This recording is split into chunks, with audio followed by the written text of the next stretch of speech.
আসসালামু আলাইকুম। জীবনে শান্তি আর রিজিকের প্রশস্ততা আমরা সবাই তো এটা চাই, তাই না? কিন্তু এই চাওয়ার পথটা ঠিক কি?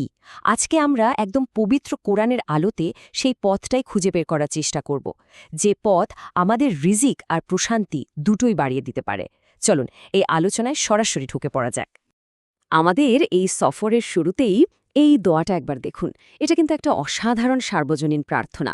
এখানে আমরা আল্লাহর কাছে শুধু পরকালের জন্য না, এই দুনিয়ার কল্যাণের জন্যও চাচ্ছি। আর এই কল্যাণটাই কিন্তু আমাদের আজকের আলোচনার মূল, অর্থাৎ রিজিক। এখন রিজিক বলতে আমরা আসলে কি বুঝি? বেশিরভাগ সময় হয়তো আমাদের মাথায় টাকা পয়সা বা খাবারের কথা আসে, কিন্তু কুরআনের ভাষায় রিজিকের ধারণাটা অনেক অনেক বড়। মনের শান্তি, জ্ঞান, সুস্বাস্থ্য, একটা ভালো পরিবার, এই সব কিছুই কিন্তু আল্লাহর দেয়া রিজিকের অংশ। তো এই রিজিক বাড়ানোর পথের প্রথম এবং সবচেয়ে শক্তিশালী ভিত্তিটা কি জানেন? সেটা হলো কৃতজ্ঞতা। চলুন দেখি কিভাবে এই একটা মাত্র গুণ আমাদের জন্য বরকতের সব দরজা খুলে দিতে পারে। আচ্ছা, একটা প্রশ্ন তো আসতেই পারে যে কৃতজ্ঞ হলে বা শুকরিয়া আদায় করলে আসলে কি হয়? কেন এটার উপর এতটা জোর দেওয়া হয়েছে? এর উত্তর কিন্তু কোনো মানুষের কথায় নেই, বরং সরাসরি আল্লাহর নিজের ওয়াদার মধ্যে লুকিয়ে আছে। আর এই স্লাইডটাই দেখুন, এখানে সেই অসাধারণ ওয়াদাটা তুলে ধরা হয়েছে।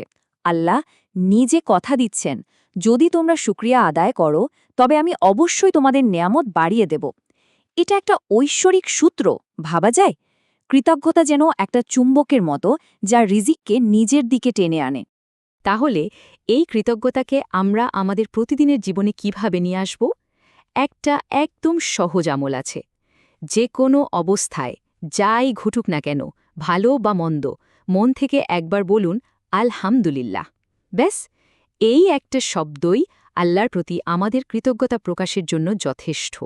কৃতজ্ঞতার পর আসে প্রার্থনার পালা, মানে দোয়ার শক্তি। কোরআন আমাদের এমন কিছু শক্তিশালী দোয়া শিখিয়েছে যেগুলো রিজিকের জন্য বিষয়ভাবে কাজে দেয়। চলুন এবার সেই দোয়াগুলোর দিকে একটু নজর দিই। এই স্লাইডে যে দুটো দোয়া দেওয়া আছে এগুলো খেয়াল করুন। এগুলো খুবই গুরুত্বপূর্ণ। এখানে আরবি, তার উচ্চারণ এবং অর্থ সব একসাথে দিয়ে দেওয়া হয়েছে, যাতে আমাদের সবার শিখতে আর আমল করতে সুবিধা হয়।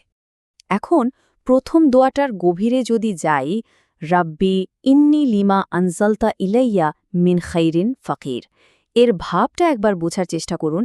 এটা হলো আল্লাহর সামনেই নিজের চরম অসহায়ত্ব আর প্রয়োজনকে খুব বিনয়ের সাথে তুলে ধরা। এর মানেটা হলো, হে আমার রব, আপনার পক্ষ থেকে আসা যে কোনো কল্যাণে আমার এখন ভীষণ দরকার। আর দ্বিতীয় অংশটা, ওয়াসআলুল্লাহ মিন ফদলিহি, এটা কিন্তু কোনো সাধারণ কথা না। এটা আল্লাহর পক্ষ থেকে আমাদের জন্য একটা সরাসরি নির্দেশ। তিনি নিজেই বলছেন, তোমরা আল্লাহর কাছে তার অনুগ্রহ চাও। চিন্তা করে দেখুন, যিনি দেবেন তিনি নিজেই চাইতে বলছেন। এর চেয়ে বড় আশ্বাস আর কি হতে পারে, তাই না? দোয়া আর কৃতজ্ঞতার পাশাপাশি আমাদের কিন্তু কিছু কাজও করতে হবে, কারণ ইসলামে বিশ্বাস আর কাজের মধ্যে একটা দারুণ সমন্বয় আছে।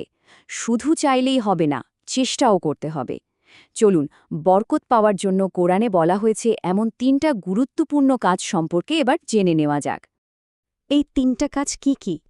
১ নম্বর হল আল্লাহর কাছে ক্ষমা চাওয়া, মানে ইস্তেগফার করা। ২ নম্বর হল তার অনুগ্রহ খোঁজা, অর্থাৎ হালাল পথে চেষ্টা চালিয়ে যাওয়া। আর ৩ নম্বর হল তাকওয়া, মানে আল্লাহকে সবসময় মনে রাখা এবং ধৈর্য ধারণ করা। চলুন প্রথমটা নিয়ে একটু কথা বলি, ক্ষমা প্রার্থনা বা ইস্তেগফার। অনেকেই হয়তো ভাবেন গুনাহ মাফ চাওয়ার সাথে টাকা পয়সা বা রিজিক বাড়ার সম্পর্কটা আবার কি? সম্পর্কটা কিন্তু খুবই গভীর এবং সরাসরি। সূরা নূহ থেকে নেয়া এই আয়াতটা একবার দেখুন, কি পরিষ্কার করে বলা আছে, তোমরা তোমাদের রবের কাছে ক্ষমা চাও, আর এর ফল কি হবে? তিনি তোমাদের ওপর আকাশ থেকে বৃষ্টি বর্ষণ করবেন এবং ধন সম্পদ দ্বারা সাহায্য করবেন।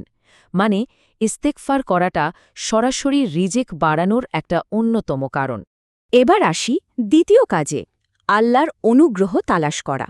এর সহজ অর্থ হল ইবাদত করার পর অলস হয়ে বসে না থাকা, হালাল উপার্জনের জন্য চেষ্টা করা, পরিশ্রম করা।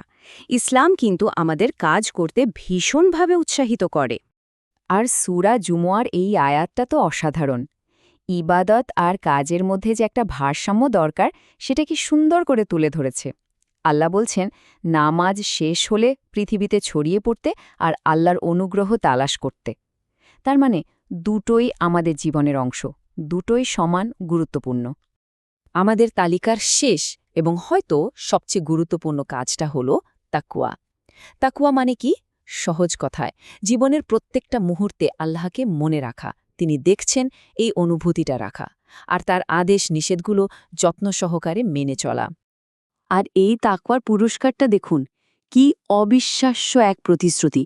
যে আল্লাহকে ভয় করে চলে, আল্লাহ তার জন্য যে কোনো সংকট থেকে বের হওয়ার একটা পথ করে দেন। এখানেই শেষ না, এবং তাকে এমন জায়গা থেকে রিজিক দেন যা সে কল্পনাও করতে পারে না। ভাবুল একবার, আনইম্যাজিনেবল সোর্স থেকে সাহায্য আসবে।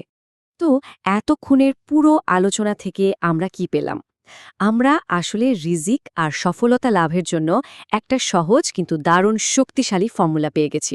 চলুন সবগুলোকে এক জায়গায় করে একবার দেখি। তাহলে মূল বিষয়টা কি দাঁড়ালো? পুরো পথটায় কয়েকটা স্তম্ভের উপর দাঁড়িয়ে আছে। প্রথমে কৃতজ্ঞতা, তারপর মন থেকে দোয়া করা, এরপর ইস্তিগফার বা ক্ষমা চাওয়া, এর সাথে আছে সঠিক আমল বা চেষ্টা, আর আছে তাকওয়া। এবং এই সব কিছুর একেবারে কেন্দ্রে যা আছে তা হল আল্লাহর ওপর পরিপূর্ণ ভরসা, অর্থাৎ তাওয়াক্কুল। সুতরাং এটা কিন্তু শুধু মুখে বলার কোনো ব্যাপার না, বা শুধু কাজ করে যাওয়ারও বিষয় না। এটা হলো আমাদের বিশ্বাস, আমাদের কথা আর আমাদের কাজের একটা অপূর্ব সমন্বয়। যখন এই সবগুলো জিনিস একসাথে মিলে যায়, তখনই কিন্তু আল্লাহর পক্ষ থেকে সেই বিশেষ সাহায্যটা আসে। সব শেষে প্রশ্ন একটাই, এই কোরআনী পথটা তো আমাদের সামনে পরিষ্কার। এখন আল্লাহর ওপর 100% ভরসা রেখে আমরা কি আজ থেকেই এই পথে চলা শুরু করতে পারি? সিদ্ধান্তটা কিন্তু যার যার নিজের।